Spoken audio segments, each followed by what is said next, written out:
अस्सलाम वालेकुम dear students, मैं हूं Mohammad Riyaz. Welcome back. New class 10th में आपको खुशामदीद कहती हूँ। चैप्टर नंबर 1 स्टार्ट करते हैं 10th क्लास का, जो कि क्वाड्रेटिक इक्वेशन के मतलब है। क्वाड्रेटिक इक्वेशन और सेकंड डिग्री इक्वेशन ये एक ही चीज़ है। तो सबसे पहले हम क्वाड्रेटिक इक्वेशन के बारे में समझते हैं, पढ़ते हैं कि क्वाड्रेटिक इक्वेशन होती क्या है। तो इसकी डेफिनेशन कुछ इस तरह से है: define an equation which contain the square of the unknown variables quantity. यानी कि ये मैंने नीचे लिखी हुई है, X square plus 2x plus 3 is equal to 0। ये मैंने कोई भी इक्वेशन अपनी तरफ से लिख ली है। इसमें अननोन वेरिएबल जो है वो x है, जिसकी वैल्यूज़ हमें नहीं पता। उसकी जो पावर है, उसकी जो एक्सपोनेंट है, वो स्क्वायर होना चाहिए। स्क्वायर से ज़्यादा वैल्यूज़ नहीं होनी चाहिए, वो क्यूबिक में चली जाएगी। अगर 3 लेते हैं आप तो वो क्यूबिक में चली जाएगी। अगर 1 लेते हैं तो वो लीनियर में आ जाएगी। तो लिहाजा उसने मेंशन किया है कि एन इक्वेशन, ऐसी equation which contain the square of the unknown variable quantity.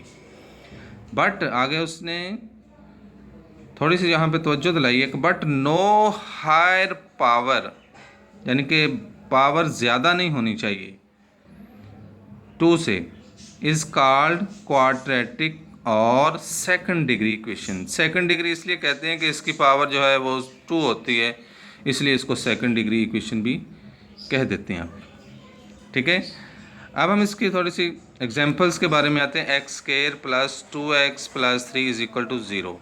ठीक है, x है वेरिएबल, x है वेरिएबल, एक्स स्क्वायर जो है ये इसका एक्सपोनेंट है। इससे पता चलता है हमें कि ये क्वाड्रेटिक इक्वेशन है, क्योंकि इसकी सेकंड डिग्री है, ये ऊपर स्क्वायर है, तो यहाँ पे 1 है, ये कांस्टेंट वैल्यूज है। ठीक है, तो ये एक हमने अपनी तरफ से इक्वेशन लिख ली, क्वाड्रेटिक इक्वेशन। अब हम स्टैंडर्ड क्वाड्रेटिक इक्वेशन देखते हैं कि वो कौन सी होती है ना। आप देखें, a x square plus b x plus C is equal to 0। ये एक स्टैंडर्ड है, ये एक स्टैंडर्ड है। A x square plus b x plus c. ये देखिए अननोन वेरिएबल कौन सा है, एक्स। एक्स की पावर कितनी है, 2। इसका मतलब है कि ये क्वाड्रेटिक इक्वेशन है। ठीक है, a x square plus b x plus C is equal to 0 is called general और standard form of quadratic equation. ये standard form of quadratic equation की डेफिनेशन भी आपने इस तरह से ही लिखनी है कि a x square plus b x plus C is called general form और standard form of quadratic equation where a not equal to 0 and a 0 नहीं होना चाहिए। अगर ए 0 हो गया फिर तो इसका मकसद ही ख़त्म हो गया। ए 0 हो गया तो ये तो लीनियर इक्वेशन बच गई। इसके आगे फिर मैं आगे बताता हूँ आपको लीनियर इक्वेशन और प्योर क्वाड्रेटिक इक्वेशन की मतलब। इस स्टैंडर्ड क्वाड्रेटिक इक्वेशन के अंदर A B C are real numbers हैं एंड एक्स क्या है, इज़ अ वेरिएबल। ठीक है, इस स्टैंडर्ड क्वाड्रेटिक इक्वेशन में 3 टर्म यूज़ हुई हैं। एक ए एक्स स्क्वायर एक टर्म यूज़ हुई, बी एक्स दूसरी टर्म, और सी जो है कांस्टेंट, ये तीसरी टर्म। इन तीनों टर्म्स को जब आप ऐड करेंगे, फ़र्ज़ करेंगे मैं इधर कर देता हूँ a x square plus b x plus C is equal to 0, तो ये वाली इक्वेशन बन गई स्टैंडर्ड क्वाड्रेटिक इक्वेशन। ठीक है, इसमें कितनी टर्म्स होती हैं, 3 टर्म्स। कितनी टर्म्स, 3। ये मैंने नीचे लिखा हुआ है, 3 terms use in standard quadratic equation. अब हम कुछ इसके मतलब पढ़ते हैं, एमसीक्यूज में आ जाते हैं ये question. If in quadratic equation, अगर क्वाड्रेटिक इक्वेशन के अंदर ए इज़ इक्वल टू 0 हो, ये आपके पास स्टैंडर्ड वैल्यूज़ है, स्टैंडर्ड फॉर्म है। अगर इसमें मैं ए की जगह 0 लिख दूँ तो फिर कौन सी इक्वेशन बनती है, ये एमसीक्यूज में हम पूछते हैं क्वेश्चन हर दफ़ा ही।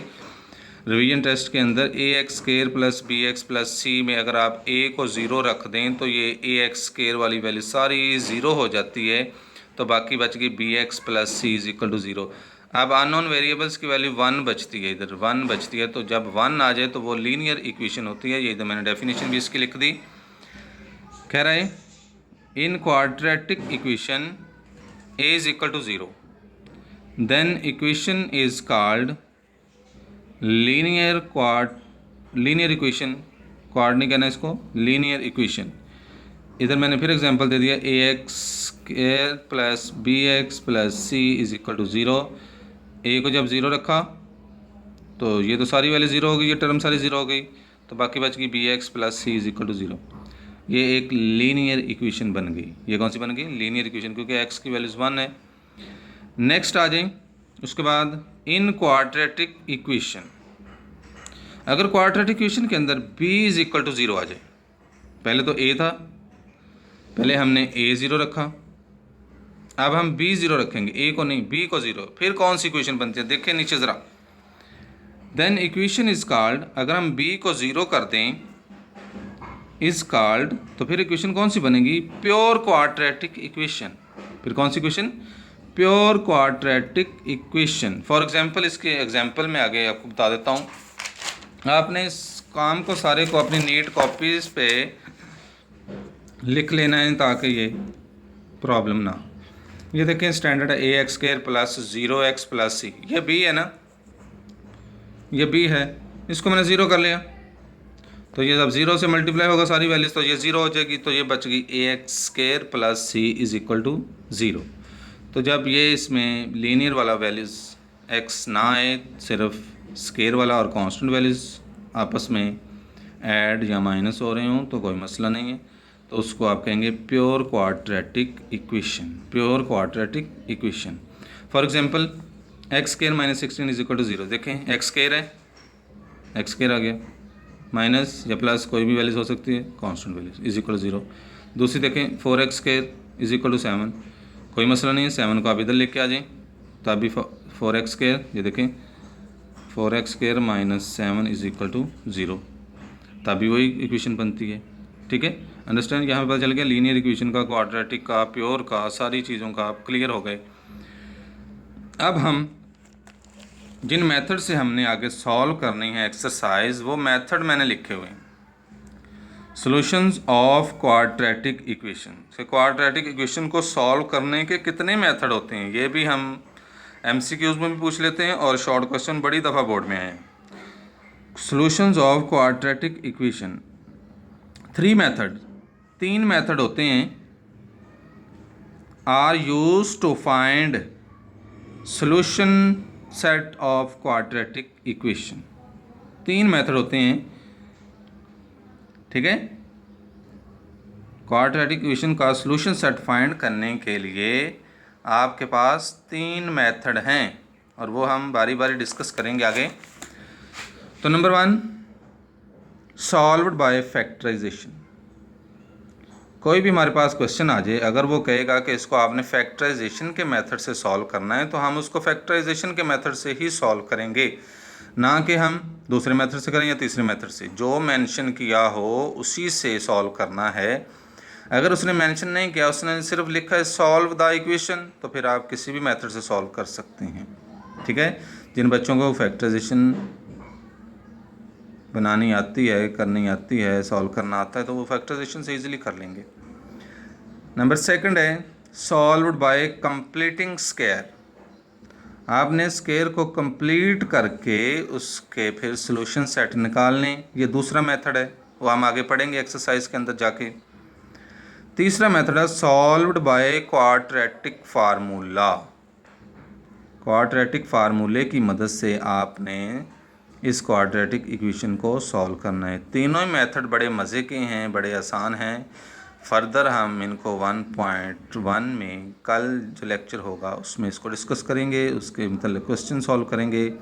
तो लेकिन आपने जस्ट बोलना नहीं है कि 3 मेथड हैं क्वाड्रेटिक इक्वेशन को सॉल्व करने के, सॉल्यूशन सेट फाइंड करने के लिए, और वो हैं सॉल्व बाय फैक्टराइजेशन। अगर आप सॉल्व बाय नहीं लिखेंगे तो फैक्टराइजेशन मेथड लिख लें, ये भी सही है। Completing square, number 3 quadratic formula. ये सिर्फ आप नेम लिख दें तब भी आपको फुल मार्क्स मिलेंगे, ठीक है। ये वीडियो मैं आपको यूट्यूब चैनल पे डाल दूँगा, तो आपने इसको सब्सक्राइब कर लेना है। जैसे ही नेक्स्ट लेक्चर आएगा आपको फौरी तौर पे पता चल जाएगा कि सर ने लेक्चर भेज दिया है। हम इसको रीड आउट कर लें, हम इसको सीख लें, हम इसको नीट कॉपी पे लिख लें। साथ साथ काम करते जाएंगे तो हमारा जो सिलेबस है वो जल्दी ख़त्म हो जाएगा। अगर आप लेट करेंगे तो ज़ाहिर बात है फिर मुझे करवाना आता है, तो इसलिए परेशानी से बचने के लिए आप साथ साथ काम करते जाएं। अल्लाह हाफिज़। कल हम स्टार्ट करेंगे 1.1 एक्सरसाइज, और चैनल को ज़रूर सब्सक्राइब कर लें ताकि नया लेक्चर आपको जल्दी मिल जाए या टाइम पे मिल जाए, ओके, ढूंढना ना पड़े। अल्लाह हाफिज़, अपना ख्याल रखिएगा।